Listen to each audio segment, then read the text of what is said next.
रखता हूं। I always tell one thing कि मैं कोई भी चीज जब पढ़ाता हूं तो मैं मछली पकड़ कर नहीं देता, मैं मछली पकड़ना सिखाता हूं। मतलब मैं आपको इसका कंसेप्ट बताऊंगा। जब भी हैज और हैव के दो यूज होते हैं, एक तो मेन वर्ब के तौर पर, मेन वर्ब के तौर पर कैसे, जैसे गो माने जाना, कम माने आना, टीच माने पढ़ाना, स्पीक माने बोलना। ऐसे ही हैव माने होता है रखना।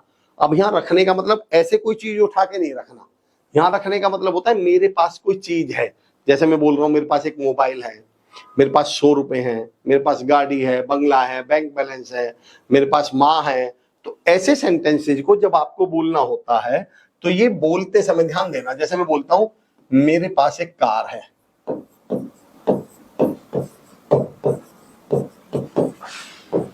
तो इसको ट्रांसलेट करते समय दिमाग में ऐसा सोचा जाता है कि मैं एक कार रखता हूं, मैं एक कार रखता हूं, ऐसा सोचा जाता है दिमाग में।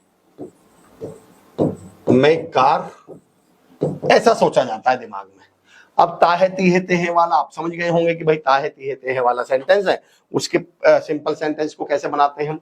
सबसे पहले पर्सन लिख दो आई, उसके बाद मैं जाता हूं तो क्या बोलोगे आप, आई गो। मैं खाता हूं तो क्या बोलेंगे, आई ईट। मैं पढ़ता हूं तो क्या बोलेंगे, आई स्टडी। मैं बोलता हूं तो क्या बोलेंगे, आई स्पीक। मैं पढ़ाता हूं तो क्या बोलेंगे, आई टीच। तो मैं रखता हूं, तो यह मेन वर्ब है हैव यहां हेल्पिंग वर्ब का काम नहीं कर रहा, यह मेन वर्ब है हैव। तो बस आई हैव। अगर मैं कहूं कि मैं क्रिकेट खेलता हूं तो क्या बोलेंगे आप, आई प्ले क्रिकेट।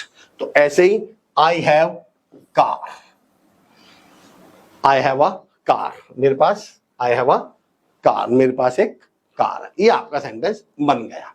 अब सवाल आता है सर ये हैज कहां से आता है। हम हैज और हैव को अलग अलग समझते हैं। आज के बाद ये गलतफहमी से दूर कर लीजिए, हैव और हैज अलग अलग कुछ होता ही नहीं है, समझना। मैं जाता हूं तो आप क्या बोलेंगे, आई गो। लेकिन अगर मैं लिख दूं वह जाता है तो बताओ क्या करेंगे आप, बताओ वह जाता है तो क्या करने वाले हैं आप, what you are going to do.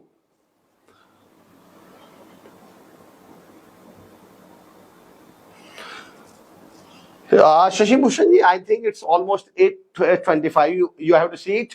आपको एप्लीकेशन पे पता चल जाएगा, you will come to no.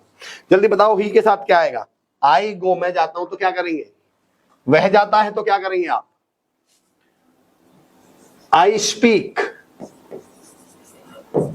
तो वह बोलता है तो क्या करने वाले हैं आप, what you are going to do. बताओ अगर मैं बोलूं मैं जाता हूं तो क्या हो जाएगा, आई गो। तो अगर मैं बोलूं कि वह जाता है तो क्या हो जाएगा, टेल मी फास्ट। वह जाता है तो क्या हो जाएगा, नहीं, ही गोज। गो में क्या लग जाता है, एस या ई एस। शशि भूषण जी सिंह जी सही कह रहे हैं।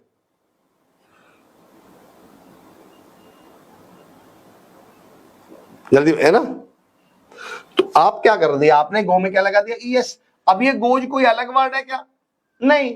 गो में ई एस लगा देते हैं, गोज बन जाता है। जहां प्लूरल आएगा फिर गो बोल देंगे। ऐसे ही इधर देखिए, आई स्पीक तो क्या हो जाएगा, ही स्पीक्स। ऐसे ही जब मैं बोलता हूं मेरे पास कार है तो आई हैव अ कार।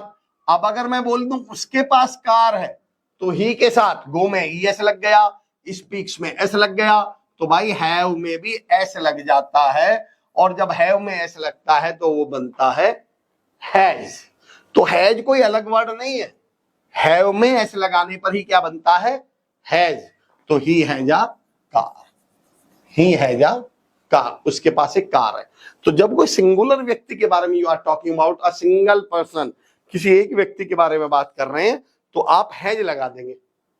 बहुत सारों की बात कर रहे हैं तो हैव लगाएंगे। पर अब अगला क्वेश्चन मैं पूछूंगा, यू